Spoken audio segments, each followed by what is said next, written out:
Kind of looks like this. And this is where Mankato is at, not Mankato. Never heard it butchered that way, but first time. This is where we are at right here. This is where I was born and raised, Mankato, Minnesota. The reason it's called Minnesota is the land of 10,000 lakes. That is absolutely correct. For a while, they started calling it the land of 12,000 lakes. But then they revert back to the 10,000 lakes. I don't know why. But there are 10,000 lakes. Wherever you're out of Minnesota, you're never where you're within like 20 miles from a lake, a stream, a pond, a river. They're everywhere. You know what else is everywhere? Mosquitoes. Oh, no. Mosquitoes everywhere. So I call it the land of 10,000 lakes and endless mosquitoes. But I was born and raised in Mankato, Minnesota, and I had two brothers. And two sisters. One passed away, my mom and dad, at 665 Warren Street. Now, we were not a rich family, but we were a good family. We had responsibilities, every one of us, to do something to keep the household in order. My brothers and sisters. My sisters took care of the cooking, the cleaning, that sort of stuff with my mom. And then my responsibility was the yard. Now this yard was not like any other yard you've ever seen before, because it was 10,000 miles that way and 50,000 miles that way, because that's what it looks like for an 8-year-old to cut the grass every other day. It was like the Golden Gate Bridge. You always had to do something. You were always doing something. You were always cutting the grass. You were always trimming. You were always doing something. That was my responsibility. And we didn't have a power mower. We had one of these push mowers. It's going to go. And let me tell you, if the grass is high, it's a lot harder to do. So that's why my father wanted me to cut it as much as possible. So it was easier to cut. Because when you let it grow 3-4 days, you were sunk. But that was my responsibility, and we came from a long line of hunters. Hunters. My father loved to kill things. And he would bring home the kill to my mother to cook for us. We hardly had any beef at all growing up. We lived on whatever my father brought in the door. If it was a deer, we butchered it. Yes, he killed Bambi. And we butchered it. And then we ate it. All of us. We ate deer, we ate grouse, we ate turkey, we ate pheasant, we tried muskrat. I don't recommend it.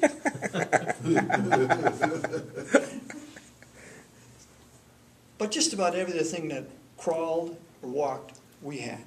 And I remember one instance when my father gave me the keys to the car.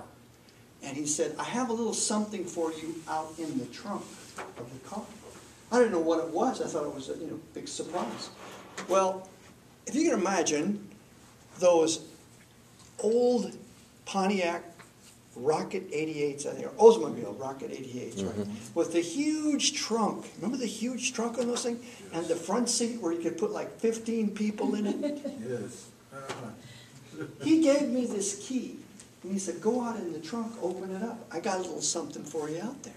So I went out there, and the bumper is right here, and the trunk is coming down like this, and the key holder is right here. And I took that and opened it up, and it popped up, and this massive snapping turtle came rolling out on top of me.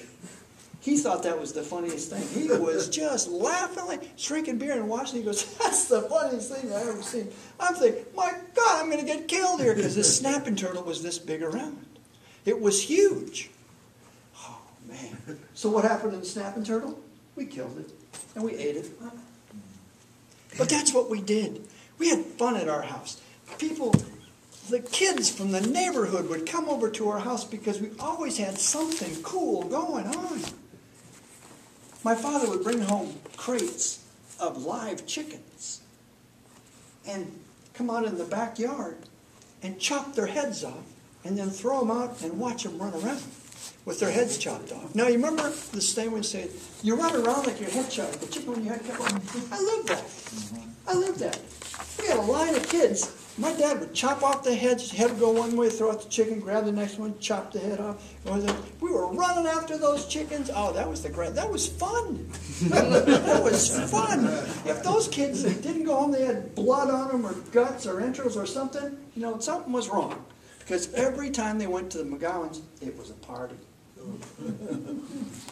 My father had a den. He loved to hunt, and so he had a lot of his kills mounted.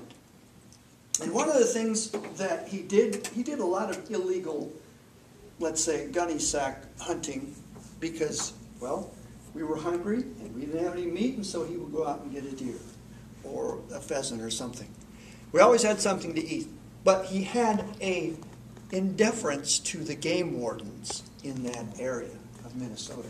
They knew him by his first name. And one of them said, I'm going to get you one of these days, McGowan. I'm going to get you. I'm going to get you. And he had a bear trap in the den with a boot in it and a bone sticking out of it. So the bone stuck out like this. And he told everybody, he said, that's that game warden's foot. I trapped him. And that's his foot. So years and years went by, and everybody believed that was this guy's foot. Of course, it wasn't. It was a ham bone, but to us, it was that game warden. And the skill of hunting was passed down to me. I was the last in the line. And I wanted a BB gun. That's what I wanted. My father said, no, I want you to start out with a 22. I said, I'd really like a BB gun. So for my birthday, he got me a BB gun. And we lived on the outside of town. And my mother loved birds and squirrels and all kinds of nature. Its background was like something out of a Better Homes and Garden backyard, that sort of thing. Birds, squirrels, all kinds of stuff. I took this gun and I was not happy with just knocking down targets and paper. How many of you know that just gets old after a while? You need something different, something to spice it up, something to make it, yeah, that's fun. So I took out the door in the back of the screen door, took out the screen and pulled it down, and then I would lay my gun here. I would sit in the chair. I had iced tea right here inside the house. And then I would proceed to kill all of these creatures in the backyard. And when my father came home, he saw this and he said, what have you been doing? I said, I've been killing. And he said, well, I don't think your mother's going to be real proud of you. It's because I had them all laid out. I had a squirrel. I had a Baltimore Oriole. I had a blue jay. I had a grackle. I had a red squirrel, a fox squirrel. And I had like 15 dead animals, you know, on the back of the step. And my mother came around. She went, "Oh my God, Joe! She grabbed my gun, smashed it against the cement, and broke it. So my hunting days were over for that time, in the backyard. I never hunted again in the backyard. But after that, I learned my lesson, and I waited for my 22, and my father took me hunting with the 22. But that's just a short glimpse of what I grew up with on 665 Warren Street in Mankato, Minnesota. Mankato. All right, Mr. Toastmaster. Thank you. All right, excellent.